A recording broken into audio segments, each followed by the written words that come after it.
কংগ্রেসের প্রার্থী তালিকা প্রকাশ হয়েছে। আর আজ সোমবার শুরু করে দিলেন পূর্বস্থলী দক্ষিণ বিধানসভা কেন্দ্রের কংগ্রেস প্রার্থী রবীন্দ্রনাথ মণ্ডল। অভিনব এক কায়দায় তিনি আজ মা সিদ্ধেশ্বরীর কাছে পুজো দেন। গলায় আলু পেঁয়াজের মালা পরে এসে তিনি এই অভিনব প্রতিবাদ জানিয়ে এই পুজো দেন।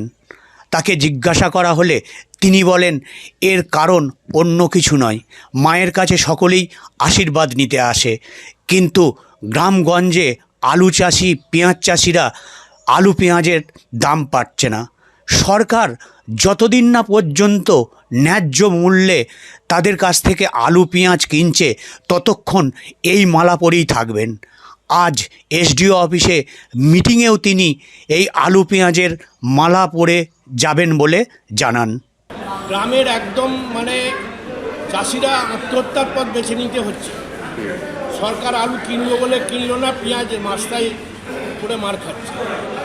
ওই জন্যে আজকে এসডিওর কাছে আমাদের ট্রেনিং আছে, এই পরেই থাকবো। যেদিন থেকে সরকার এটা কেনা স্টার্ট করে দেবে আলু পেঁয়াজ সব, তখনই কিন্তু আমি এই মালা, নাহলে এই মালা পরেই আমি প্রচার করবো সব জায়গায়, ডিএমের কাছেও যাবো।